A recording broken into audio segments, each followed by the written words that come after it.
미시간주 부에나비스타라는 작은 마을에 살던 32세의 제니앱은 요즘 아주 행복한 나날을 보내고 있었습니다. 바로 임신 8개월 반으로 곧 있으면 사랑스러운 아들을 볼 수 있었기 때문입니다. 하지만 그녀의 어머니인 던 웹씨는 처음 이 사실을 알게 되었을 때 상당한 충격을 받았었습니다. 제니가 남자와 결혼은커녕 데이트조차 하는 것을 보지 못했기 때문이죠. 단지 10년지기 친한 친구였던 남자와 하룻밤을 보냈는데 이렇게 된 거라고 이야기했습니다. 그런데 던 씨는 그 남자에 대해서 말로만 들어봤을 뿐 실제로 본 적은 없는 마치 가상인물과도 같은 사람이었습니다. 어쨌든 제니는 아들의 이름을 브렉스턴이라고 지었고 그 시점에는 일을 열심히 하여 모았던 돈으로 아들과 함께 살 집도 구매한 상태였습니다. 곧 태어날 브렉스턴 입장에서 봤을 땐 만점짜리 엄마라고 볼 수 있겠네요. 그러던 어느 날인 2011년 8월 31일 수요일 밤, 제니는 그녀의 절친인 안드레아 킹의 집으로 가 신생아 쌍둥이 딸아이들을 돌보는 것을 돕고 있었습니다. 이미 만삭인 그녀였지만 자신보다 주변 사람들을 먼저 챙기던 성격 탓에 몸이 힘들 텐데도 그 집에서 도와주고 있었던 것이었죠. 한편 몇 시간 뒤 순찰 중이던 이곳 부에나비스타 경관은 도랑 옆에 있는 한적한 비포장 샛길에 세워져 있는 한 차량을 발견합니다. 야밤에 주차해 놓을 만한 위치가 아니었기 때문에 케네스 블루 경관은 차에서 손전등을 들고 차량 쪽으로 다가가 봅니다. 그러자 문이 열려있는 운전석 쪽 땅바닥에 누워있는 어떤 한 여성이 케네스 경관의 눈에 들어왔습니다. 그리고 그 여성의 목에는 전기선이 감겨 있었고 지금 옆에 사진에서 보실 수 있다시피 차량 위쪽에 묶여서 연결되어 있었죠. 이것을 본 케네스 경관은 파트너 경관인 팀 패터슨 씨에게 자살로 추정되는 시체 한 구를 발견했다고 이야기했고 무전으로 지원 요청을 한 뒤 여성의 신원을 파악하기 위해 지갑을 찾아냈습니다. 그리고 지갑 안에는 접혀있던 한 종이가 있었고 거기엔 자살하기 전에 남긴 유서로 보이는 글이 적혀 있었습니다. 이 유서에는 여러 가지 내용들이 있었는데 자살을 하게 된 가장 큰 이유는 어떤 남성과 바에서 만나 원나잇을 했는데 덜컥 임신해버려 자신의 삶을 망쳤고 아기를 부양할 만한 여유가 없기 때문에 죄책감이 느껴져 자살한다는 것이었습니다. 그 어떤 남성의 이름은 크리스라고 써놓았습니다. 그리고 신분증을 확인했습니다.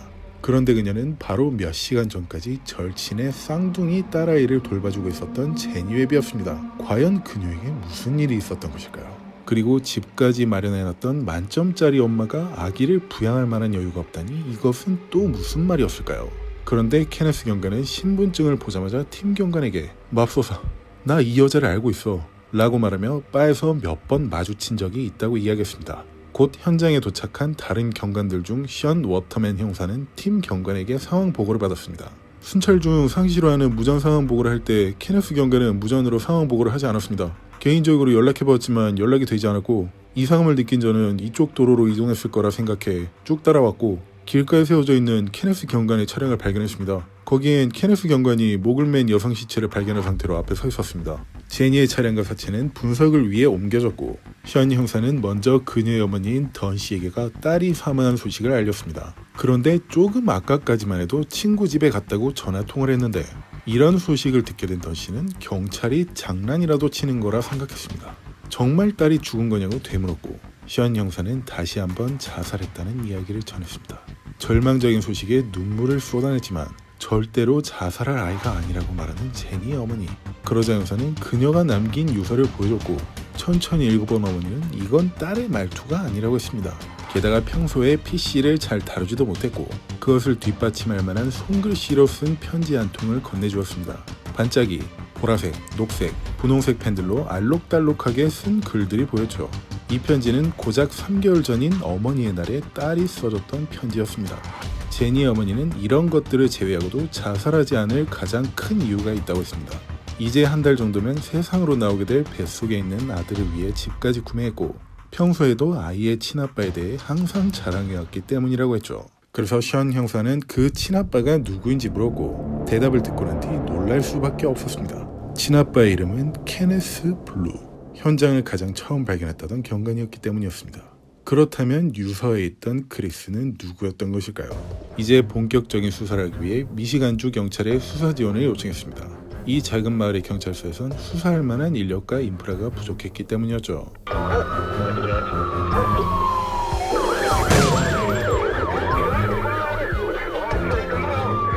MSP에서 사건을 배정받게 된 수석 수사관은 앨런 오그였고 그는 먼저 사건 현장으로 이동했습니다. 도착한 앨런은 꽤 당황할 수밖에 없었습니다. 사건 현장에는 이미 차량과 시체가 옮겨져 있었고 많은 증거물들이 사라졌기 때문이었죠. 수사에 꽤 차질이 생길 수밖에 없었습니다. 참고로 이런 일들은 작은 마을에서 일어난 강력 사건에서 종종 보이곤 합니다. 전문적으로 수사 교육을 받은 인력이 많이 부족하여 있는 인원들마저도 사건을 마주할 만한 기회가 매우 드물기 때문에 이런 기초적인 실수를 저지르곤 하죠. 어쨌든 사건 다음날 아침에 도착한 과학수사팀인 게리 긴터와 발레리 보먼도 이런 현장을 마주하고 난감함을 표했습니다. 하지만 무엇이든 찾아내야 했기 때문에 현장 감식을 진행했고 제니의 사체가 발견된 곳에서 195피트 떨어진 곳에서 땅에 떨어져 있는 담배꽁초를 한 개 찾아냅니다. 게다가 그 주변에서 핏자국들과 목걸이가 끊어져서 생긴 작은 조각들도 확보할 수 있었습니다. 바로 그 위치가 실제로 범행이 이루어진 현장일 것이라 추측 가능할 만한 증거들이었죠. 그리고 앨런 수사관은 케네스 경관이 사건 날 밤에 1시간 반 동안 무전에 응답하지 않았다가 동료 경관에 의해 사건 현장에서 발견된 점에 대해 궁금해했습니다. 그 동료 경관인 팀의 말에 따르면 정확한 경위는 이러했습니다. 보통 일정 구역을 지날 때마다 이상이 있는지 없는지 보고하며 그 간격은 짧으면 5분, 길면 10분 정도인데 밤 9시 5분 정도부터 제가 그 현장에서 그를 발견할 10시 30분까지 아무런 무전이 없었습니다. 어쨌든 저는 9시 5분부터 한동안 무전이 없던 그가 걱정되어 찾아갔던 것입니다. 그의 차량을 발견하고 차에서 내려 다가가니 저에게 안 그래도 너한테 전화를 참여했어. 방금 이 여자를 발견했거든. 이라고 했었습니다. 그런데 그의 모습은 온통 땀에 젖은 채 숨을 헐떡이고 있었고 옷이 꽤 흐트러져 있었습니다. 그리고 수사가 진행될수록 발견되는 증거들은 모두 케네스 경관을 지목하는 점을 알 수 있었습니다. 첫째로 그녀의 휴대폰 연락처에서 켄 캅 부라는 사람을 찾을 수 있었고 전화번호는 케네스 경관의 것으로 밝혀졌습니다. 참고로 부라는 단어는 사랑하는 사람의 애칭 중 베이비를 귀엽게 부르는 단어라고 생각하시면 됩니다. 한글로 하자면 내 사랑 켄 경관 정도로 하면 되겠군요. 그리고 사건 날 저녁 그들은 3번의 통화를 했으며 삭제된 문자를 복원해보니 케네스와 밤 9시에 만나서 곧 태어날 아들인 브렉스턴의 양육비와 출생증명서에 부모 이름을 올릴 것인지에 대해 논의하자는 내용을 확인할 수 있었습니다. 이 증거들을 바탕으로 앨런 수사관은 그를 신문하기 위해 사건 9시간이 지난 시점에 경찰서로 불렀습니다. 이 신문은 제이슨 테디 형사와 함께했습니다. 시작은 아주 화기애애했습니다. Is that gonna do it all day? Man, you are one important dude. Yeah, that's probably a good idea. I'm just playing now. Yeah. Just messing around. I'll shut mine up too, so we can all behave. 하지만 분위기는 빠르게 심각해져 갔습니다. Just tell me what happened tonight. What's going on here? 그는 순찰 도중에 길가에 세워져 있는 차량을 발견했다고 했습니다. I drive in behind the car, focus the spotlight, and about that time, Tim was pulling up. 자신이 현장에 도착해 손전등을 비춘과 동시에 팀 경관이 도착했다고 합니다. 그렇다면 1시간 30분가량 왜 연락이 되지 않았던 것일까요? I started to walk kind of towards the driver's side corner, and as I got closer, I saw the door open. The back driver's door was open. Took a few more steps, and I saw her laying on the ground. I saw the cord running to the top of the car. Oh my gosh! I yelled at Tim real quick. I said, "Hey, we got a body." 팀의 증언과 크게 엇갈릴 만한 증언은 없는 듯 보입니다. 그리고 그녀의 지갑을 발견했다는 이야기를 시작합니다. Found the wallet, opened the wallet up, went through the wallet, found the ID, and at that point I went, "Oh, I know this girl." Did you guys check for vitals? Why not? I don't know. I guess probably not to disturb. Well, I mean, there was no movement, and when I looked, there was, from a distance, there didn't appear to be any chest rise. Lips were kind of bluish. It wasn't giving me the impression that it was, that she was alive. 수사관은 이 질문을 합니다. 저희가 파악하기론 당신이 그녀와 10년간 알고 지내며 못해도 한 달에 2번씩은 봤다고 하는데 How did you not recognize her when you first walked up? Given the position that she was in, and it was, that's the hard part. I don't mean to sound like an ass. I'm just thinking, how would you not recognize her? Just kind of go into cop mode at that point. It's just, okay, what do I got to do? But you got a good enough look at her to see that her chest wasn't rising and falling, and her lips were blue. Right. I said, I mean, that's not a position that I ever see her in. I mean, when I see her, she's got her hair done. 그는 뭔가 말을 지어내는 듯한 모습을 보입니다. 이런 식의 신문은 계속해서 이어집니다. So, here, a guy like me and Al struggling with this right now because we're looking at one of our own sitting here and going, how do you talk to a guy about this? And I'm sure you saw it coming, but. Well, I mean, yeah, I mean, once I realized I knew her, and okay, bring it on. I mean, it's gonna happen, so. But there's a lot of things that have come up already that, I mean, the flags, brother, the flags. I know. 수사관은 그의 위쪽 팔과 눈 안쪽에 있는 상처들을 보며 이야기를 하기 시작합니다. 그것은 누가 손톱으로 긁거나 꽉 붙잡았을 때 날 만한 저항은으로 볼 수 있을 만한 상처였죠. 옆 사진에서 보실 수 있다시피 생명의 위협을 느낀 제니가 저항하면서 생길 만한 것들이라 볼 수 있습니다. 과연 이 상처들에 대해 케네스 경관은 뭐라고 답했을까요? 강아지가 발톱으로 긁었다는 이야기를 합니다. 그런데 케네스 경관과 같이 저녁을 먹었던 팀 경관의 말에 따르면 그때는 저런 상처가 전혀 없었다고 했는데 근무 중 강아지가 너무 보고 싶었던 나머지 집에 갔다가 긁혀왔던 것일까요? 그렇다면 1시간 반 동안 연락이 안 됐던 이유도 강아지 때문이었겠군요. 뭐 케네스 입장에서 보자면 차라리 살인죄보다 직무유기죄로 처벌받는 게 낫겠군요. You know what that looks like? If I were to grab you with my fingernails, what would I leave? Is there any possibility that her fingernails are going to have any DNA underneath them? I wasn't there. 앨런 수사관은 제니의 뱃속에 있던 아이가 누구였을까에 대해 물었습니다. 하지만 그는 제니와 10년간 만나면서 단 한 번도 성관계를 한 적이 없다고 답하며 자신의 아이가 아니라 했습니다. Jennifer's baby, who was the father of that child? I have no idea. Is there a chance that you're the father of that child, Ken? None. None. Never slept with her. You've never had a sexual relationship with her? No. Is there any reason that she would have told people that you were the father of that child? Not that I know. She has. Come again? She has told people that you're the father of that child. Her family was well aware of who the father of that child was. Didn't know you personally, but was well aware of what your name was, where you worked, what you did, and everything. Wow. No possibility of that? None. 결국 수사관은 그의 손톱 아래에 있는 DNA 채취를 요청했고 그는 응했습니다. 하지만 이런 이야기를 하기 시작합니다. Why is it that I'm feeling more and more like a suspect every minute this right here? 자신은 현직 경관이라 이런 조사를 받는 데 있어서 단순한 불쾌감을 느낀 것일까요? 게다가 이 증거물에 대해 제공하는 데 서명하는 동의서를 앞두고 이런 말을 꺼냅니다. I can't tell you one thing though, guys. I did in fact sleep with her. 놀랍습니다. 이제 서류상으로 뭔가를 작성할 때가 되니 계속해서 부정했던 사실을 진술했습니다. 어떤 이유로 해서 숨겼던 것일까요? 그 이유는 여러분들도 잘 알고 계실 거라 생각합니다.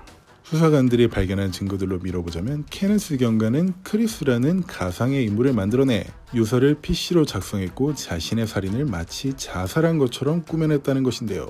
손톱 밑에서 채취한 DNA에서 확실한 증거가 나온다면 이 추론은 맞아떨어질 겁니다. 벼랑 끝으로 몰린 케네스 경관은 무슨 말을 남겼을까요? Now it looks like I killed her. And all I can tell you is I didn't. 이제 그를 기소하기 위한 나머지는 수사관들과 감식반, 검시관에게 달렸습니다. 먼저 세그노 카운티의 병리학자인 카누 비라니 박사는 그녀의 사체 부검 결과로 이런 판단을 내렸습니다. 그녀의 몸에 남아있던 상처들로 보아 자살이라는 것과는 거리가 상당히 있어 보입니다. 그녀의 손과 팔, 얼굴, 가슴, 목에는 누구에게 맞은 듯한 타박성이 있었으며 목에 있던 압박근은 사망 후에 생긴 것이기 때문입니다. 하지만 그녀가 질식으로 사망한 것은 맞습니다. 질식으로 사망했지만 목에 있던 전선으로 인한 압박근은 사후에 생긴 것이다. 그렇다면 어떤 식으로 목을 졸려서 사망에 이르렀던 것일까요? 앨런 수사관은 이와 관련 있을 만한 흥미로운 사실 하나를 발견할 수 있었습니다. 케네스는 부에나 비스타 경찰서에서 초크홀드를 가르치는 교관으로 활동하고 있었다는 사실이었죠. 당시 순찰차 앞좌석에는 초크홀드에 대한 훈련 매뉴얼도 있었습니다. 이런 이유들로 인해 제니앱 사건은 자살이 아닌 살인 사건으로 공식 전환될 수 있었습니다. 한편 이 사건의 과학수사를 담당하며 사건 현장에서 담배꽁초와 혈액, 목걸이 조각을 찾아냈던 발레리 수사관은 피해자의 옷을 정밀 조사하다가 한 가지 특이한 증거를 찾아냈습니다. 그것은 라텍스 장갑의 손가락 끝 부분이었죠.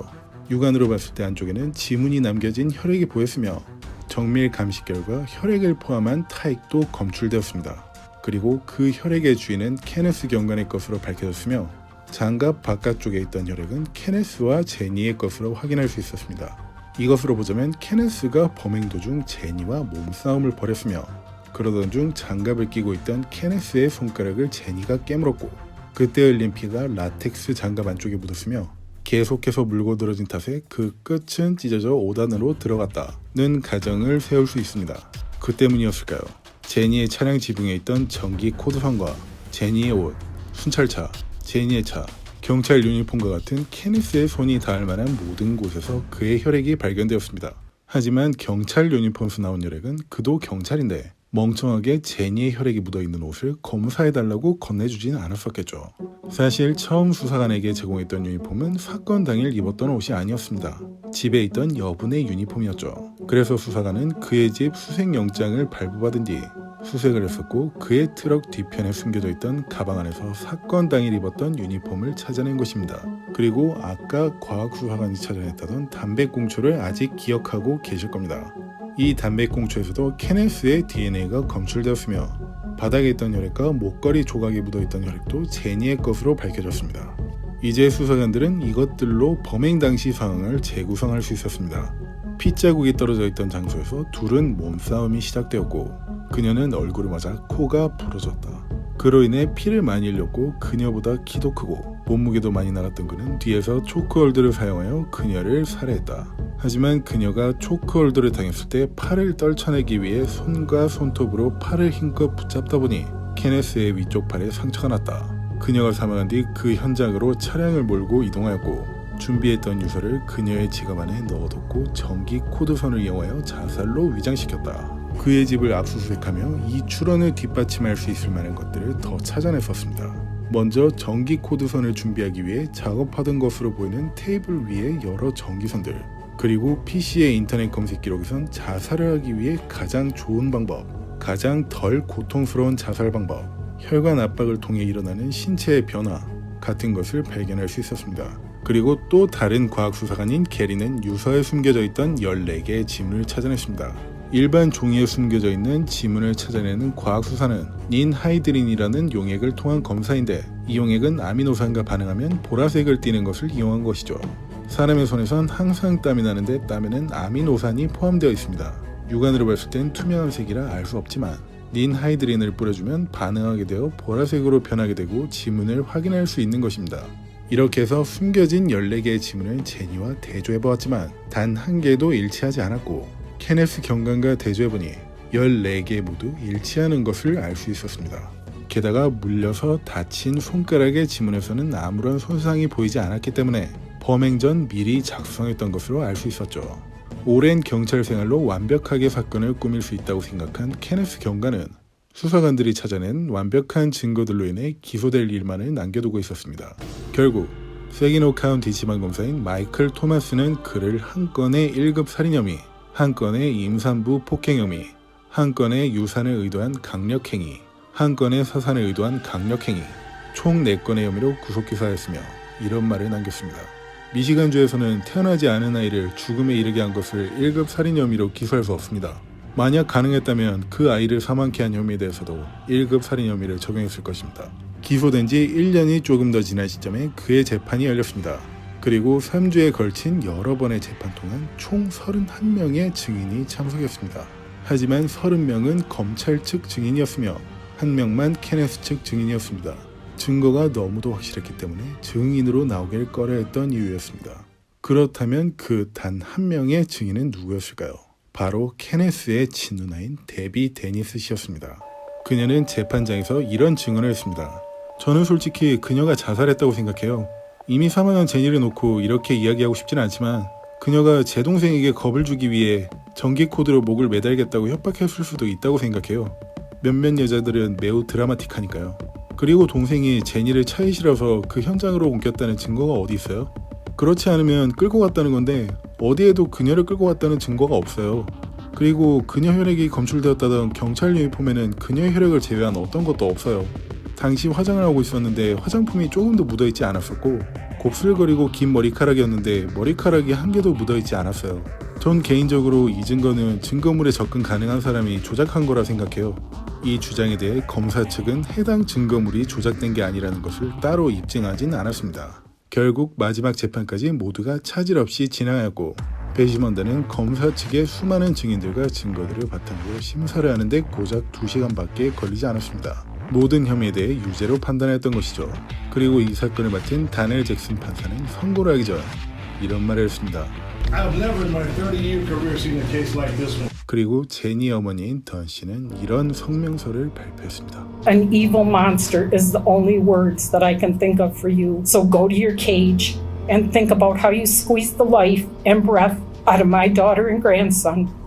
And I hope it haunts you every day for the rest of your life. 결국 케네스는 가석방이 없는 종신형을 선고받았으며 이를 불복한 그는 법률위원회를 통한 항소를 제기했지만 기각당한 상태입니다. 하지만 여러분들이 갖고 계시는 궁금증 중 한 가지는 여전히 풀리지 않았을 겁니다. 케네스의 살해 동기죠. 그것은 어떤 사실 한 가지만 말씀드리면 이해하실 수 있을 듯합니다. 케네스는 체포된 지 며칠 후 아내에게 이혼 소송을 당했습니다. 아무리 완벽한 범죄라도 모든 증거는 항상 그 자리에 남아 있습니다. 이상 쇼킹TV 동순이었습니다. 긴 시간 감사드립니다.